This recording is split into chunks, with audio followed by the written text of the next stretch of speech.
Good afternoon, everybody. Let me be clear. President Trump and his entire administration stand fully behind the heroic men and women of ICE and will always uphold law and order in the United States of America.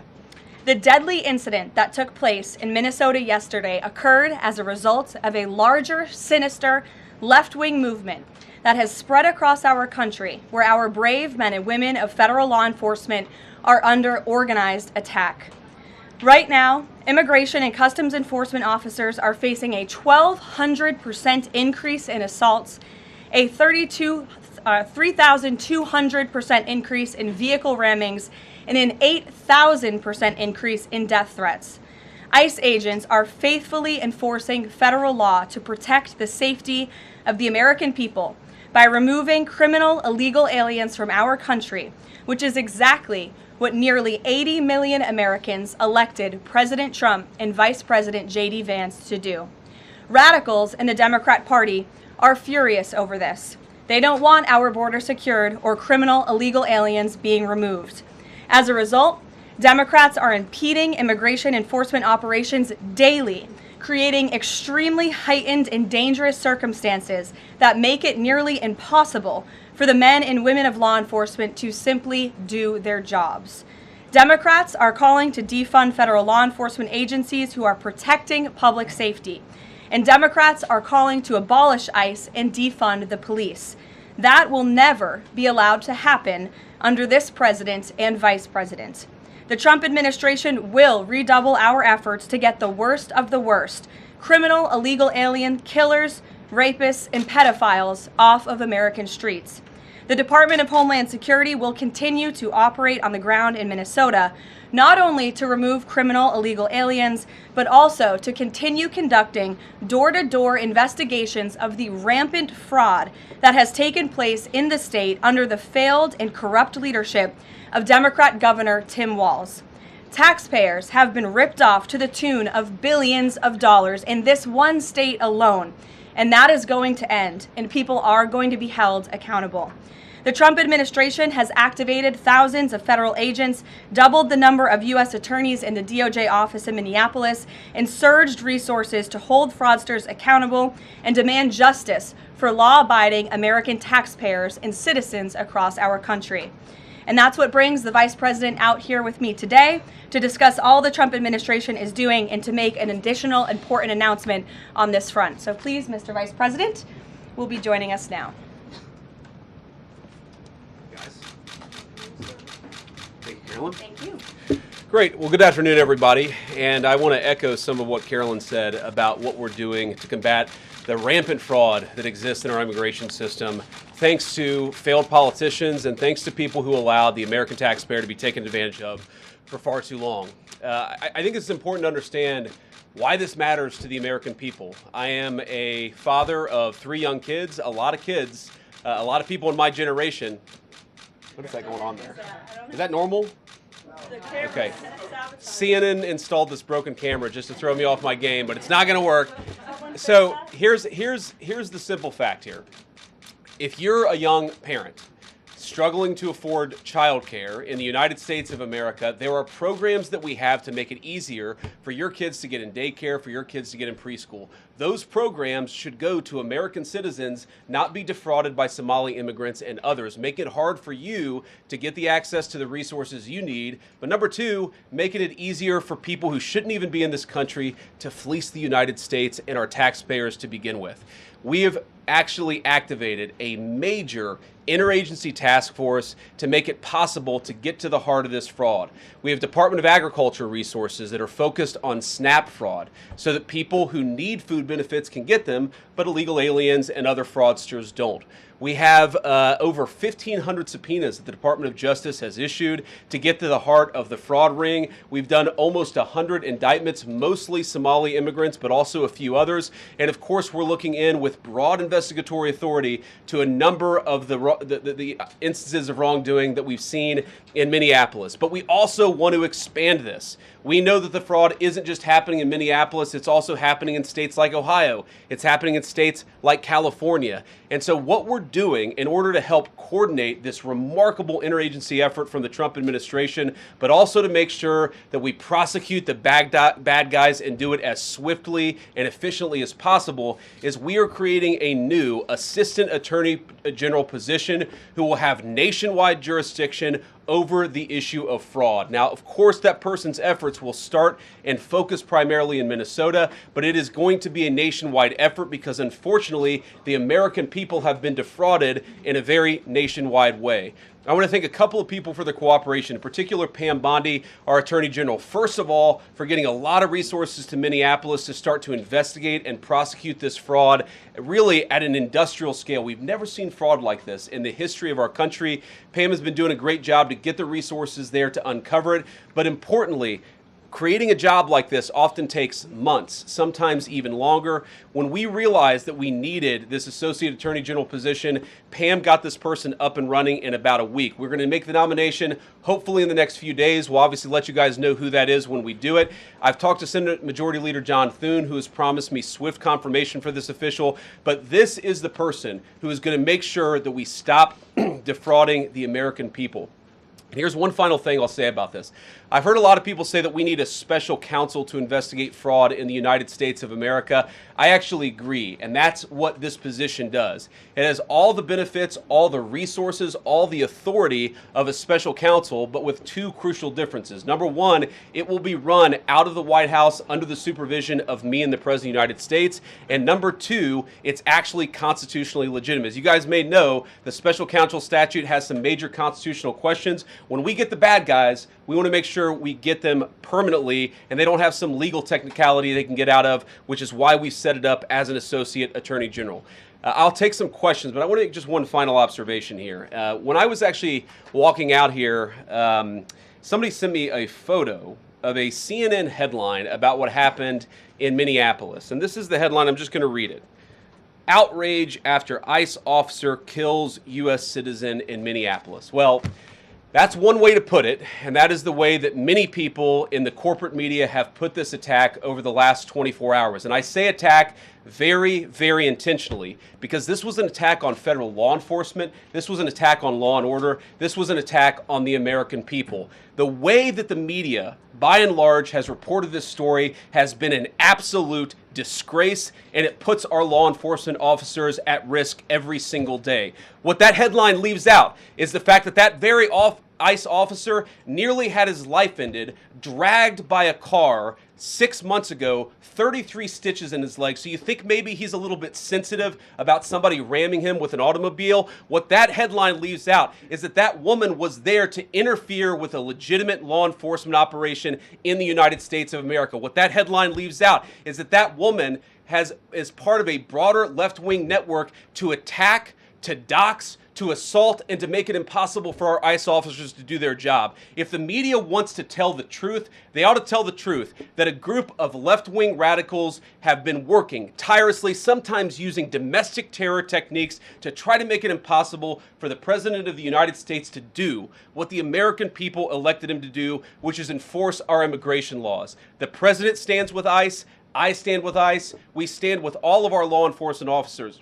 And part of that is recognizing that you people in the media, not everybody in this room, but many people in this room have been lying about this attack. She was trying to ram this guy with her car. He shot back. He defended himself. He's already been seriously wounded in law enforcement operations before, and everybody who's been repeating the lie that this is some innocent woman who was out for a drive in Minneapolis when a law enforcement officer shot at her, you should be ashamed of yourselves. Every single one of you. Questions? Thank you, Mr. Vice President. I wanted to read a quote from Tim Walz earlier today. He said, "When things looked bleak, it was Minnesota's first that held the line for the nation on July 3rd, 1863, and I think we may be in that moment now." Can you comment on his rhetoric and Mayor Jacob Fry and whether they want to see unrest in Minneapolis? Well, that's very tough rhetoric from a guy who just quit because his fraudulent activities have been uncovered. Look, Tim Walz is a joke. his entire administration has been a joke. The idea that he's some sort of freedom fighter, he's not. He's a guy who has enabled fraud and maybe in fact has participated in fraud. That's what this new Assistant Attorney General position is going to find out. I don't care what Tim Walz says. I care about getting to the bottom of this fraud for the American people, and I care about enforcing the nation's immigration laws. That's what we're going to stay focused on. On a related question here, I mean, Democrats have accused ICE of murder. They've said they're targeting Americans. They've told ICE to get the F out of Minnesota. This is going to stoke the fire against ICE agents, and you're talking about ICE agents right now and being concerned about them. What, if anything, is the administration going to do to make sure these folks are protected during these protests? But also, should DHS sort of revisit their procedures here? I mean, nobody wants to see an American killed. Are there changes that need to be made to make sure something like this doesn't happen again? Look, first of all, of course, nobody wants an American citizen to be killed. This is absolutely a tragedy, but it's a tragedy of the making of the far left. They have radicalized a very small segment of the population, taught them that ICE agents are engaging in wide-scale violation of people's rights. What our ICE officers are doing is deporting the millions of criminal aliens that were let in during the Biden administration. So number one, we have to say, as a matter of leadership, and I would appreciate if the Democrats would join me on this, let's be honest about the fact that we have way too many illegal aliens in this country. Our ICE officers should be supported in doing their job. You're trying to actually marshal the far left lunatic fringe to engage in doxing, to try to make it impossible for them to enforce the law, and in some cases actually to engage in acts of domestic terrorism against our law enforcement officers. When you talk about different plans, different protocols, different policies, I forget exactly how you asked the question. Here's the simple fact. What we're going to do is make it easier for the American people's administration to enforce the American people's law. And that means that Democrats have to stop rallying the mob against legitimate law enforcement operations, and that means that we are going to get tougher, and that's what this AAG position is about. We're going to get tougher at the people who are defrauding the United States by inciting violence against our law enforcement officers. That's one of the things that we're going to do. We've already started that work at the Department of Justice, but we're going to keep on doing it, and this new AAG position is going to kick that into high gear. Vice President Vance, you just suggested that this woman who was killed, Renee Good, is part of a broader left-wing network. Who do you think is behind this broader left-wing network? Well, it's one of the things we're going to have to figure out, but here's the way that I put it. When somebody throws a brick at an ICE agent, or somebody tries to run over an ICE agent, who paid for the brick? And who told protesters to show up and engage in violent activity against our law enforcement officers? You see, just with this most recent terrible incident in Minneapolis, you see friends of this woman's or other people who are eyewitnesses saying basically that she was there to engage in obstruction of a legitimate law enforcement operation. How did she get there? How did she learn about this? There's an entire network, and frankly, some of the media are participating in it, that is trying to incite violence against our law enforcement officers. It's ridiculous, it's preposterous, and part of our investigatory work is getting to the bottom of it. Who's funding it? Who's supporting it? Who's cheerleading it? And of course, if there's illegal activity related to that, we're going to get to the bottom of that and prosecute it where we can. Vice President, thank you for taking questions today. Is there a risk with you describing her as a deranged leftist, talking about very specific facts of these events, when an investigation is just beginning? Are you preempting a thorough investigation by drawing such conclusions? And have you received any information beyond the videos we've seen publicly about this individual, her specific acts, that has informed your point of view? Well, first of all, the Department of Justice is going to investigate this. The Department of Homeland Security is already investigating this. But the simple fact is, what you see is what you get in this case. You have a woman who is trying to obstruct a legitimate law enforcement operation. Nobody debates that. You have a woman who aimed her car at a law enforcement officer and pressed on the accelerator. Nobody debates that. I can believe that her death is a tragedy, while also recognizing that it's a tragedy of her own making and a tragedy of the far left who has marshaled an entire movement, a lunatic fringe, against our law enforcement officers. I think what is clearly happening here, and it's going to keep on happening unless the Democrats wake up and say, you know what, you don't have to agree with our immigration policies. You don't have to agree with what the president or the vice president believe about immigration enforcement, but why don't you take this to the ballot box? Why don't you vote? Why don't you organize? Instead, what some of them are doing, What some of them are doing is encouraging people to get violent with our law enforcement officials. It's disgraceful and it's got to stop. President, Yeah. just to follow up on that question, and again, thank you for taking questions, Mr. Vice President. There's clearly a lot of emotion in Minnesota, across the country, over this incident. You're calling Renee Good a deranged leftist. There's been heated rhetoric that we've also heard from officials. What responsibility do you and the president have to diffuse some of the tension that we are seeing play out in Minnesota, bring down the temperature as this investigation is unfolding? What we have a responsibility to do is to protect the people who are enforcing the law and protect the country writ large. Whether you're Democrat or Republican, you deserve to have the people's laws enforced in the United States of America. Now, again, I'm not happy that this woman lost her life. I'm not happy that this woman was there at a protest violating the law by interfering with a law enforcement action. I think that we can all recognize that the best way to turn down the temperature is to tell people to take their concerns about immigration policy to the ballot box. Stop assaulting and stop inciting violence against our law enforcement officers. That's the best way to take down the temperature. And we're not going to give in to terrorism on this. And that's exactly what's happening.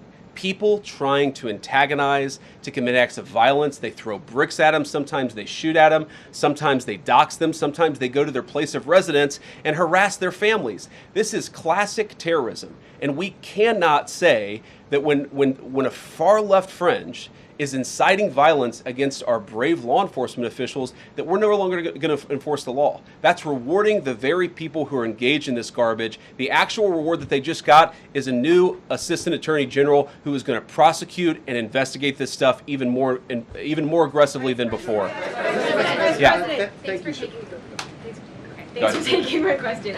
So the head of Minnesota's investigations agency says that the U.S. Attorney's Office has essentially cut off the state investigations agency's access to the investigation. What is the precedent for that, and why shouldn't the Minnesota officials on the ground have access and evidence to work on this investigation? First of all, I wish the state officials in Minnesota would investigate why you have so many people who are using their vehicles and other means to actually interfere with a legitimate law enforcement operation.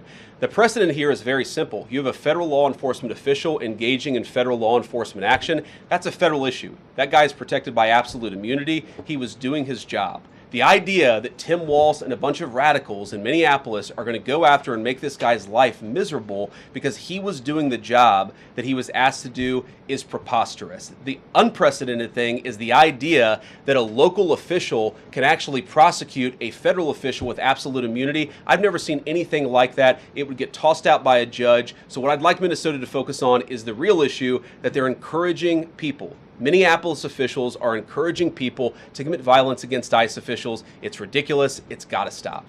Go ahead. Mr. President, thank you. You said earlier that there's a left-wing network to attack, to dox, to assault, and make it impossible for ICE officers to do their job. You told my colleague just now that there's an investigation going on into that network. Yep. So if everything that you say is true, how does being part of that network justify being shot? Well, being part of the network doesn't justify being shot, but ramming an ICE officer with your car, that's what justifies being shot. It's not a good thing, by the way, but when you force somebody to engage in self-defense, it's almost a preposterous question. I'm not saying that funding some of this stuff justifies capital punishment. Nobody would suggest that. The reason this woman is dead is because she tried to ram somebody with her car and that guy acted in self-defense. That is why she lost her life, and that is the tragedy. Now, there may be other violations of the law and other penalties that are associated with those violations of the law. For example, if you are funding violence against our law enforcement officers, I'm not a prosecutor. My guess is that's not the sort of thing that earns capital punishment, but it should sure as hell earn you a few years in prison if you're funding the effort to try to assault our law enforcement officers. I'm sorry, guys. What's going on here? You guys are meant to report the truth. How have you let yourself become agents of propaganda of a radical fringe that's making it harder for us to enforce our laws. You just asked me a question that presumed that the reason why this woman died is because she was engaged in legitimate protest. She tried to run somebody over with her car, and the guy defended himself when that happened. Next question. The investigation is still ongoing. I said next question. Mr. Vice President, I mean, you presumably watched the video yourself. There's not the slightest doubt in your mind, having viewed it, that the victim, you still believe that she deliberately tried to ram him despite seeing this video? Look, I don't know what is in a person's heart or in a person's head, and obviously we're not going to get the chance to ask this woman what was going on. What I am certain of is that she violated the law. What I'm certain of is that that officer had every reason to think that he was under very serious threat for injury or in fact, his life. What I'm certain of is that she accelerated in a way where she ran into the guy.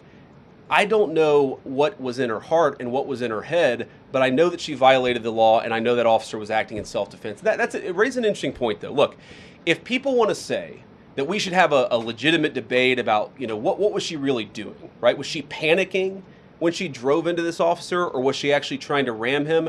That's a reasonable conversation. What's not reasonable is for so many of you to plaster all over the media that this was an innocent woman and that the ICE agent committed murder, which is what many of you have said explicitly and some of you have said implicitly. That's what I have an objection to. The idea that this was not justified is absurd, and I think everybody knows it in their heart. Yeah. Mr. Vice President, following up in the green jacket. Taking down the temperature, it seems like political violence is ratcheting up and riots could be around the corner. What steps does the administration have planned to try to unite America? Average people on both political sides are so tired of fighting with each other, and I think all the journalists in this room could agree with me that we don't want to be part of the problem. Do you have any words to unite America? I know you don't want to be a part of the problem, and I think that's true of a lot of you. I'm not sure it's true for everybody, because the reporting over this has been one of the biggest scandals I've ever seen in media. I've never seen a case so misrepresented and misreported when you have a guy who was defending himself and is now being treated as some sort of federal assassin by so many of the people in this room. First of all, let me say about crime. You mentioned violence. One of the things we're proudest about is that you saw violent crime over the last year drop by 20%. Why is that drop by 20%? Is it because we're attacking our law enforcement officers, or is it because we in the administration are empowering our law enforcement officers to enforce the law? I think that's one of the ways you take down the temperature, is you make people feel more secure and safe in their person and property. That's why we care so much about protecting our law enforcement, because it accrues to the benefit of the entire national community. I think that we can absolutely talk about the ways in which we can lower the temperature by discussing differences in a reasonable and rational way. Again, I'm happy to talk with any congressional Democrat or any of you about our immigration policy, about why I think it's necessary, about why I think it's in the best interest of the country, about why the President of the United States was elected to actually enforce the border for the first time in at least 4 years. So here's the problem. That's not the debate so many people are having.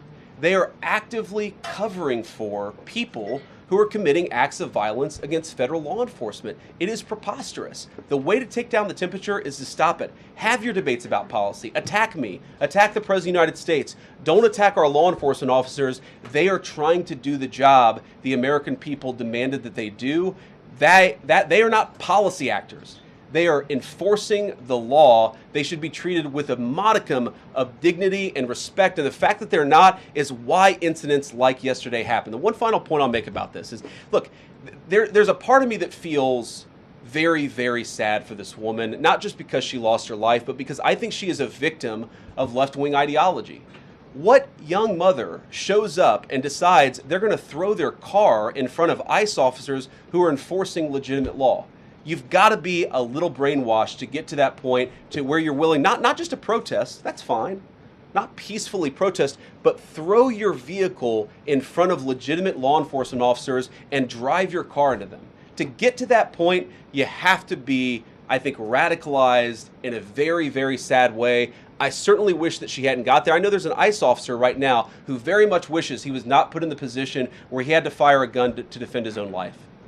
Yeah. Thank you, Mr. Vice President. What's your message, following up on that, what's your message to the leaders in Minnesota, the governor of Minnesota, the mayor of Minneapolis, to calm down the situation on the ground, on the streets? What's your message also to those protesters who saw that video in a completely different way than you saw that video?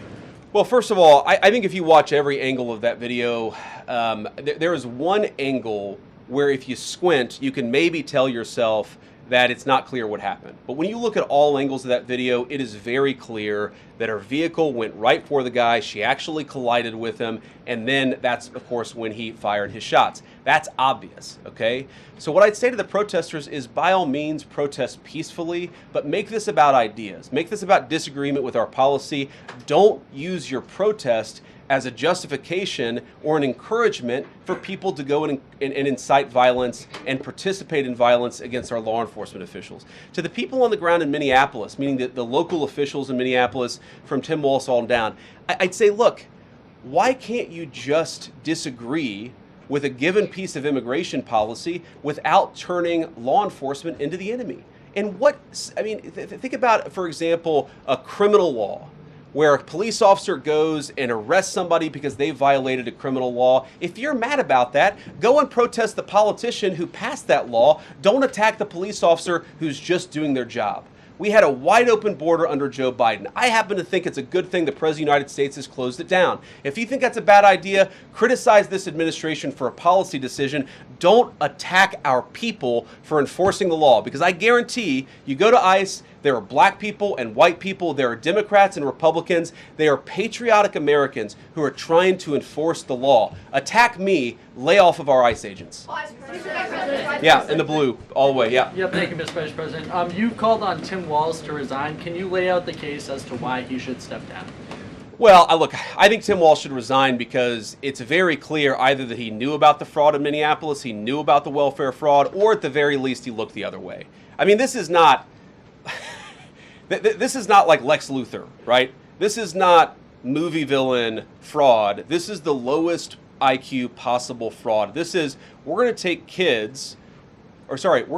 the absence of kids and set up a daycare center where there are no children, and we're going to call our early childhood education center the Quality Learning Center. By the way, if you can't spell learning, maybe you shouldn't be in early childhood education. But people got rich off of this. We know that there were schools who either had no enrollment or at least they overstated their enrollment. Tim Walz, either it was unbelievable incompetence or he was in on the fraud. That's one of the things we're going to get to the bottom of. Sir. Thank you, Mr. Vice President. Can you explain the difference between this Associate Attorney General and a special counsel? And do you envision this being a permanent position or having more of a limited scope?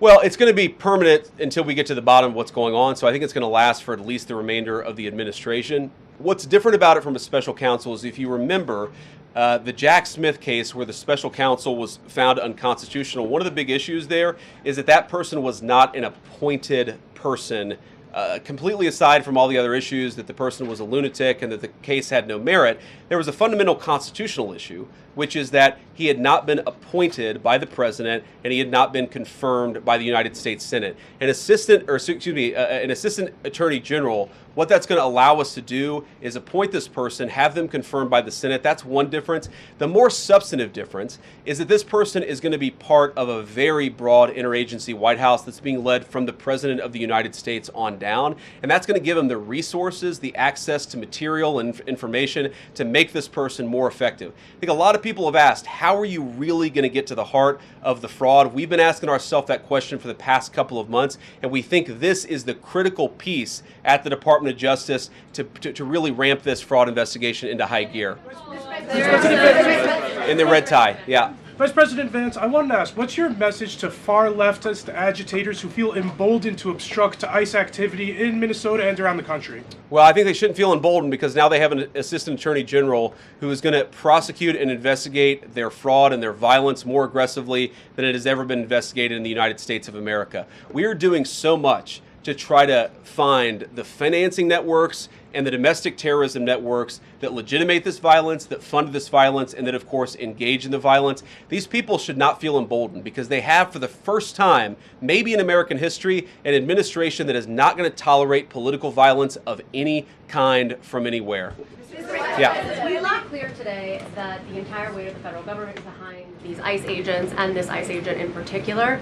There is still a federal investigation happening on the ground. Does that mean that they are not looking into this ICE agent at all? They are just focused on the woman who was in the car? What is the investigation if the federal government has already determined that its weight is behind this ICE investigation? So what do you mean when you say investigation? Do you mean investigation of the shooting yesterday or of the fraud that's happening in Minneapolis? Yesterday. Okay, look, DHS, as I understand it, has an investigation already ongoing. I know that other organs of our government are looking at this. So yes, there is certainly an investigation that's happening right now.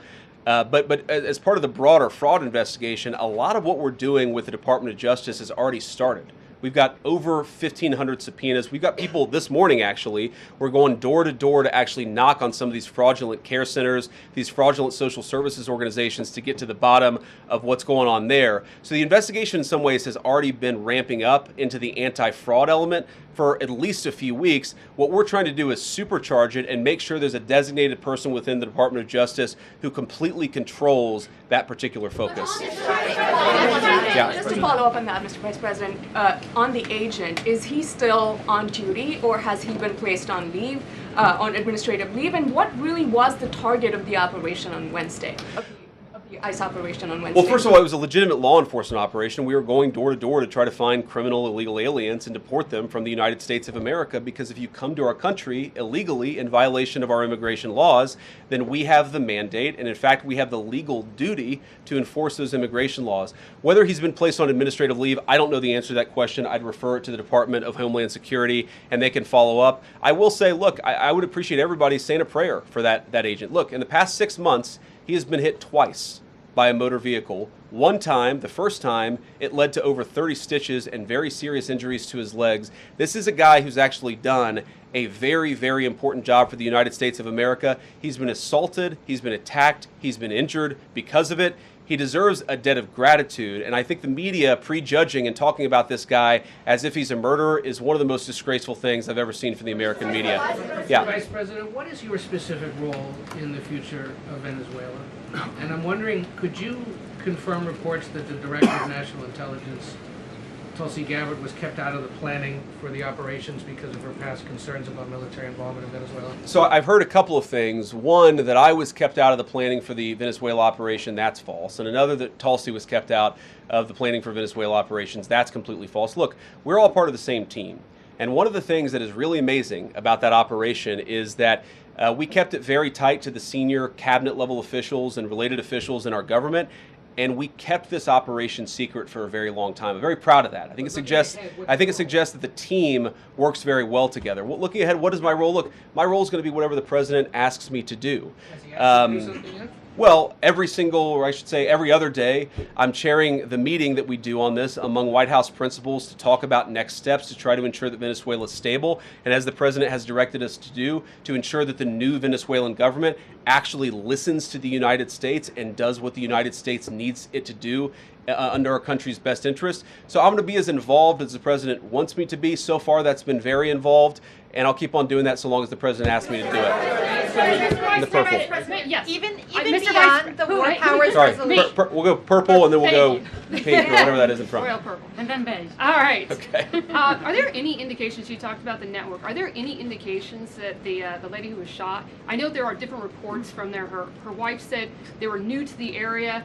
Are there any indications she may have been a paid agitator, and maybe that there are others that were brought to the area, considering everything that's going on in Minneapolis? I wouldn't say that she was paid. I don't have the evidence to say that one way or the other. What I do know is that she was violating the law. And if you just look at the eyewitness accounts, they were saying she was there to prevent the enforcement of the law. She was trying to obstruct a legitimate law enforcement operation. That much is obviously clear. The rest of it, of course, is part of the reason why we investigate this stuff. Yeah. Mr. Vice President, even beyond the war powers resolution today, Congress has bucked President Trump on issues like tariffs. Are you concerned that President Trump is losing his grip on Republicans in the Congress, and what are you going to do about it? No, I'm not concerned at all. First of all, we talked to some of the senators who were going to vote the wrong way, in my view, on this resolution today. Much of their argument was based more on a legal technicality than any disagreement in policy. If you look at the people who actually voted, every single one of them have supported the administration's plan. Second of all, as the president, I believe himself, has already said, every president, Democrat or Republican, believes the War Powers Act is fundamentally a fake and unconstitutional law. It's not going to change anything about how we conduct foreign policy over the next couple of weeks, the next couple of months, and that'll continue to be how we approach things. Go ahead. President. So we are seeing, regarding Iran, we are seeing the protests in Iran these days. The cities are begging for help from the U.S. and Israel, naming streets in the city after President Trump. It seems there is an opportunity here that may not come again. Will the United States stand by the citizens of Iran? And if Israel decides to strike again the nuclear sites in Iran, is the U.S. expected to take part? Well, look, we certainly stand by anybody who's engaged in peaceful protest, anybody who's trying to exert their rights for free association and to have their voices heard. Obviously, the Iranian regime has a lot of problems. And as the President of the United States has said, the smartest thing for them to have done, it was true 2 months ago, it's true today, is for them to actually have a real negotiation with the United States about what we need to see when it comes to their nuclear program. I'll let the President speak to what we're going to do in the future, but we certainly stand with anybody across the world, including the Iranian people who are advocating for their rights. I'll take just a couple more questions. Yeah, go ahead. Thank you very much, Mr. Vice President. Concerning Venezuela, how would you assure the Caribbean region that they will remain a zone of peace? Because some member states in the region are concerned. Well, look, the President had a very productive phone call with the President of Colombia yesterday, and we continue to talk at all levels of government with a number of our friends in the Caribbean region. I actually think this is really good for peace in the Caribbean, because when you take away a major source of illegal cartel revenue, which is the cocaine trade, the fentanyl trade, other sources of illicit revenue, you actually remove the power of one of the main destabilizing forces in Latin America and in the Caribbean.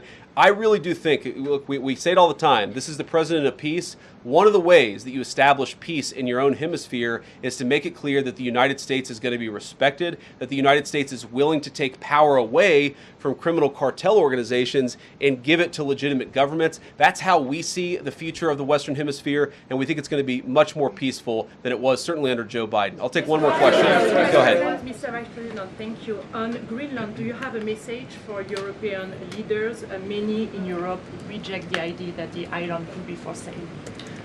Well, first of all, Secretary Rubio, I believe, is meeting with the leaders of Denmark and Greenland next week, I want to say it is, but maybe it's the week after that. We'll continue to deliver some of these messages in private, some of them in public, but I guess my advice to European leaders and anybody else would be to take the President of the United States seriously. What has he said about Greenland? Set to the side the crazy overreactions that I've seen from the press and from certain people in Europe. What has the President said? Number one, Greenland is really important, not just to America's missile defense, but to the world's missile defense. Number two, we know that there are hostile adversaries that have shown a lot of interest in that particular territory, that particular slice of the world. So what we're asking our European friends to do is to take the security of that landmass more seriously, because if they're not, the United States is going to have to do something about it. What that is, I'll leave that to the President as we continue to engage in diplomacy with our European friends and everybody on this particular topic. And again, thank you all for listening. Thanks for taking questions. And I just ask you, look, this is politics, and often Republicans and get in arguments with the press about things, and I understand that. I think it's really irresponsible for you guys to go out there and imply or tell the American people that a guy who defended himself from being rammed by an automobile is guilty of murder. Be a little bit more careful. We're going to talk about toning down the temperature, which I know the President wants to do, and I certainly want to do. One of the ways we tone down the temperature is to have a media that tells the truth. I encourage you all to do that. God bless you.